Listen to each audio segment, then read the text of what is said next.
তো গাইস চলে আসলাম আজকে একটা এমন বিষয় নিয়ে যেটা নিয়ে এখন টলিউড ইন্ডাস্ট্রিতে আর সোশ্যাল মিডিয়ায় জোর চর্চা চলছে। আজকের ভিডিওর মূল প্রশ্ন, তাহলে কি অঙ্কুশ হাজরার কেরিয়ার শেষ হয়ে গেল? এই প্রশ্নটা কেন উঠেছে সেটা আজকে ডিটেলসে বুঝে নেওয়া যাক। অঙ্কুশের কেরিয়ারের শুরু একটা সময় ছিল যখন অঙ্কুশ মানেই ছিল ইয়াং অডিয়েন্সের ফেভারিট হিরো। রোমান্টিক সিনেমা সব জায়গাতে অঙ্কুশ নিজের একটা আলাদা জায়গা তৈরি করেছিল।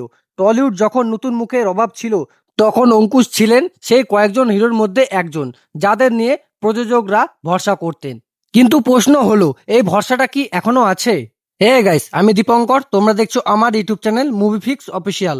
তো গাইস, ভিডিওটা আপনাদের জন্য খুবই ইন্টারেস্টিং হতে চলেছে, তাই রিকোয়েস্ট করবো ভিডিওটা ফার্স্ট থেকে নিয়ে লাস্ট অব্দি অবশ্যই দেখবেন। এবং যদি ভিডিওটা ভালো লেগে থাকে অবশ্যই ভিডিওতে একটি লাইক এবং চ্যানেলটি সাবস্ক্রাইব করে পাশে থাকবেন। তো চলুন শুরু করা যাক।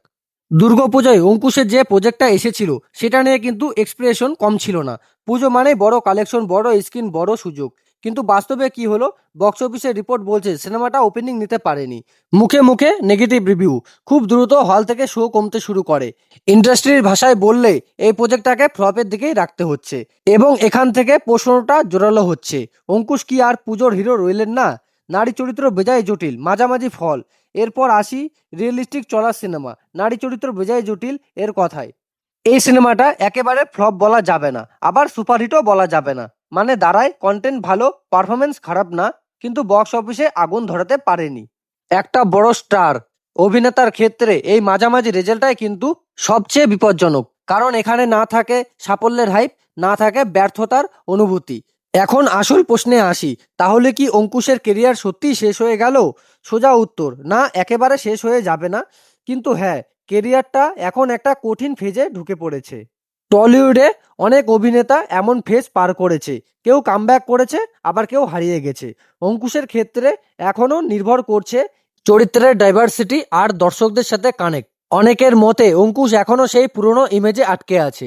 অনেক দর্শক চায় শক্ত চরিত্র, আলাদা গল্প আর এক্সপেরিমেন্ট। যেখানে নতুন অভিনেতারা ঝুঁকি নিচ্ছেন সেখানে পুরনো ফর্মুলা আটকে থাকলে কেরিয়ার এগোনো কঠিন। যদি অঙ্কুশ এখন থেকে ভালো কন্টেন্ট বেছে নেন, প্রয়োজন হলে সাপোর্টিং বা ডিফারেন্ট রোল করেন, ওটিটি প্ল্যাটফর্মে নিজেকে প্রমাণ করেন, তাহলে একটা স্ট্রং কামব্যাক একেবারে অসম্ভব নয়। কারণ ট্যালেন্ট এখনো আছে, শুধু সঠিক জায়গায় ব্যবহার দরকার। সব মিলিয়ে বলা যায় অঙ্কুশের কেরিয়ার শেষ হয়ে যায়নি, কিন্তু এখন তিনি ক্রিটিক্যাল স্টেজে দাঁড়িয়ে আছেন। এই জায়গা থেকেই হয় উঠে আসা যায়, না হলে ধীরে ধীরে হারিয়ে যাওয়া যায়। তো গাইস, এই বিষয়ে আপনাদের মতামত কি? আপনারা কি মনে করেন অঙ্কুশ কামব্যাক করতে পারে, নাকি তার সেরা সময় পেরিয়ে গেছে? অবশ্যই নিচের কমেন্টে জানাতে ভুলবেন না। আর ভিডিও ভালো লাগলে প্লিজ ভিডিওতে একটি লাইক এবং চ্যানেলটি সাবস্ক্রাইব করে পাশে থাকবেন। দেখা হবে পরের কোনো আপডেট নিয়ে। ধন্যবাদ।